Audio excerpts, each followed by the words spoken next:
What's up, fight fans? In today's video, we've got a lot to unpack. Khabib Nurmagomedov is reportedly blocking Ilia Topuria from getting a direct title shot against Islam Makhachev. Instead, it's looking like we might see Islam take on Justin Gaethje during International Fight Week. As for Topuria, he could be matched up with a big name like Dustin Poirier in the meantime. Meanwhile, Makhachev has already kicked off his training camp, but is keeping an eye on the upcoming welterweight title fight between Belal Muhammad and Jack Della Maddalena, which could influence his next move. Also in the mix, Sean O'Malley's latest mind game against Merab Dvalishvili. No trash talk this time, just pure compliments. Is it a sign of respect? Or is O'Malley playing 4D chess, knowing Merab performs best when he's angry? Plus, today marks 7 years since Khabib famously slapped Artem Lobov for calling him a chicken, setting off one of the UFC's most iconic rivalries. And of course, we can't forget, Dana White just got roasted by Oscar De La Hoya in their never-ending feud. Don't forget to like and subscribe. We're just shy of hitting 85,000 subs. Big thanks to all of you. And back to Sean O'Malley. He's flipping the script. Instead of going on the offensive, he's praising Merab. On his Sugar Show podcast, Sean shocked fans by calling Merab a real one, even thanking him for making him a better fighter. He admitted that their past fight loss helped shape who he is today. Smart strategy or psychological warfare? You decide. I'll forever be grateful for Merab in that sense that he beat me, made me become a better not just fighter, better person, better human. Merab's a nice guy. He really is.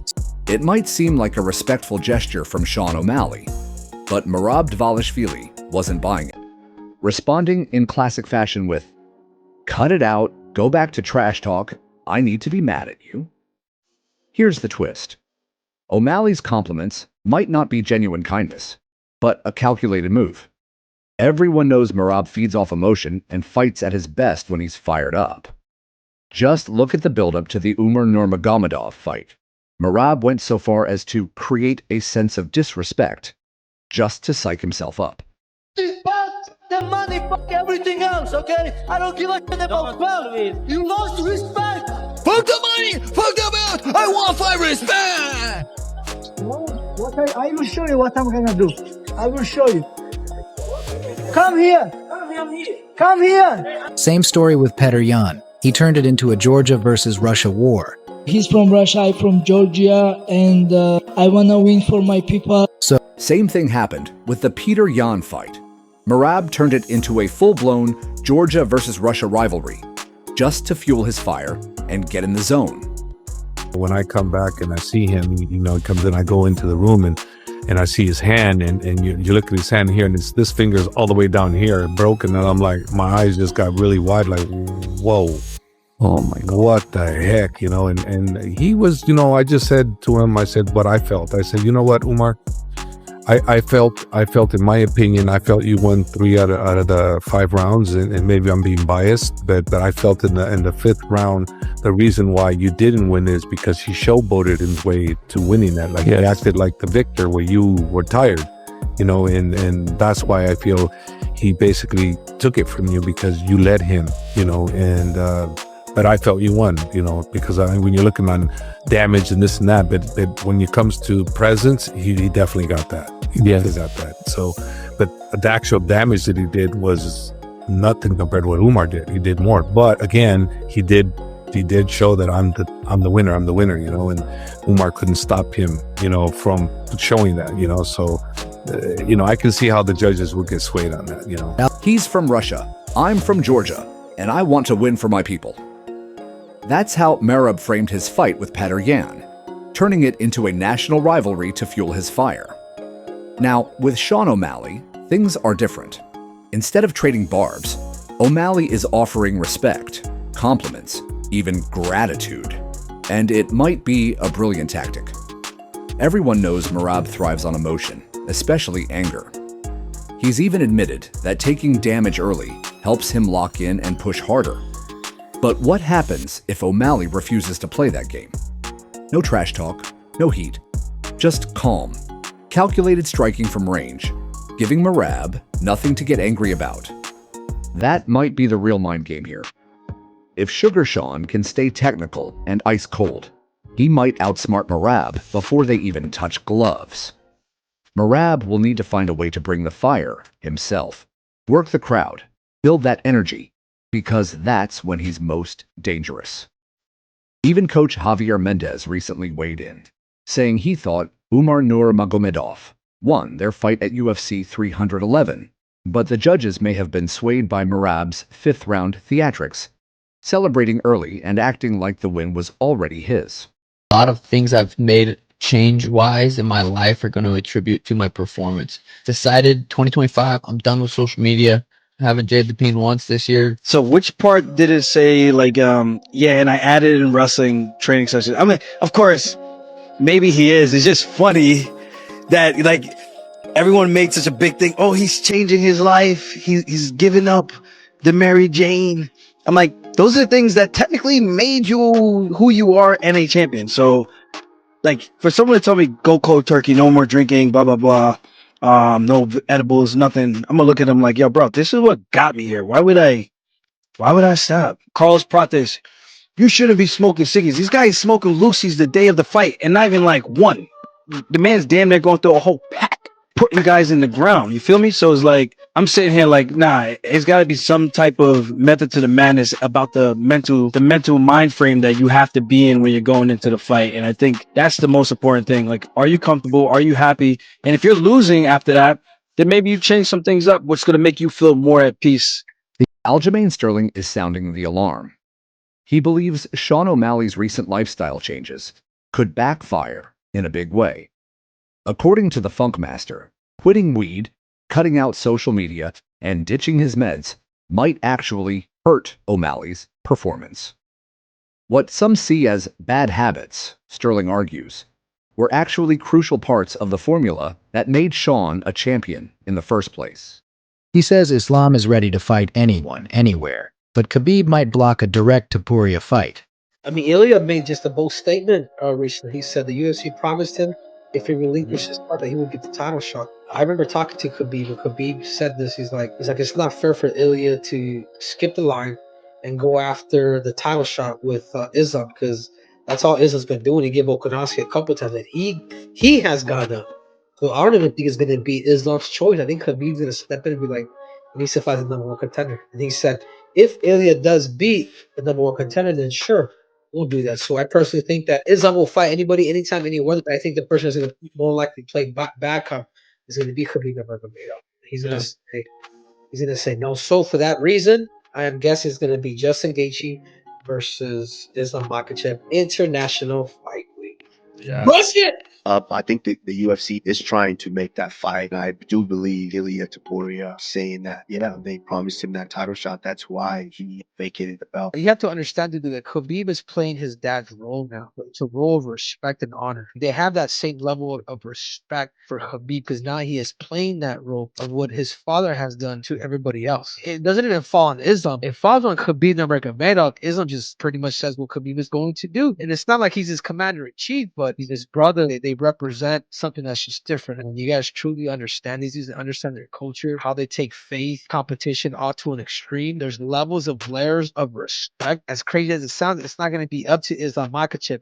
It's going to be up to Khabib Nurmagomedov. He said it on tape, bro, for pound when I interviewed him in Las Vegas. Khabib said, you will not challenge him unless he goes to the number one contender. He's like, yes, and then you deserve. The UFC lightweight division is on fire, and fans are completely divided. Some believe Ilya Topuria deserves an immediate title shot against Islam Makhachev, while others argue he still needs to earn it like everyone else. Things escalated when Topuria claimed the UFC had already promised him a direct title fight. Then came the bombshell. Henry Cejudo says Khabib Nurmagomedov is the real reason for the holdup. According to Cejudo, Islam is down to fight anyone, anywhere. But it's Khabib who might be blocking the Topuria matchup behind the scenes. You want to cement your legacy by becoming a double champ. Honestly, Bilal killed my plan, you know? Yeah. We become like close friends, we have same manager. We can talk, you know. I want to be double champ. And I just waiting for my chance. I would never fight Islam because that's different for me and him. I know it. I know it is, right? We train together, and you know, when you're sweating with somebody and you're bleeding with somebody and you train with somebody like that, it's just a different relationship. So like, I would never want to do that. Meanwhile, Islam Makhachev has begun training for his next fight.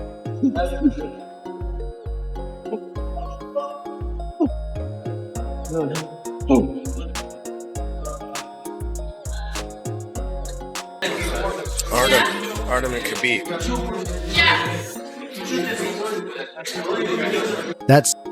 Meanwhile, Islam Makhachev is keeping a close eye on the upcoming welterweight title clash between Bilal Muhammad and Jack Della Maddalena. If Jack comes out on top, Islam might make the move up to 170 in pursuit of double champ status. So don't expect any official announcement about a Topuria fight until that welterweight showdown plays out. But would he come back for? He's got a beating standing in front of him. We can go 55, we can go 70, we can make up a weight class. There is not an athlete under contract with the Ultimate Fighting Championships located in Southern Nevada that he can beat. And I don't even mean that to be a jerk. When they bring him back, they put him in the main event. You put a guy in the main event, all of a sudden you're asking him to do 5 rounds. We got a guy that can't breathe for a full round. And there's no reason to come back. There just isn't. There's an ass whipping waiting for you. Apparently life is good without it. It is a wrap. Islam Makhachev has already kicked off training for his next fight. But while he preps, let's rewind to one of the most iconic moments in UFC history. Because today marks exactly 7 years since Khabib Nurmagomedov slapped Artem Lobov for calling him a chicken. That single slap lit the Effie. Yeah.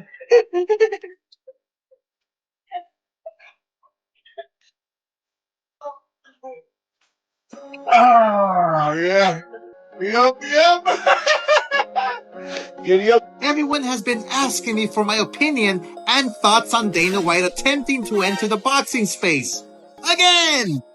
And after collecting as much information as possible, I'm finally ready to answer. Okay, here's the truth. Bruh. You can't run a boxing organization when you don't have any fighters. Bruh. And right now, TKO and Dana have 0 fighters. What? This means they're likely in it for the long haul and are trying to build something years from now when fighters' contracts come up with current promoters. Bruh. And they will try to start attempting to sign them. Come on now, dog. What else do we know?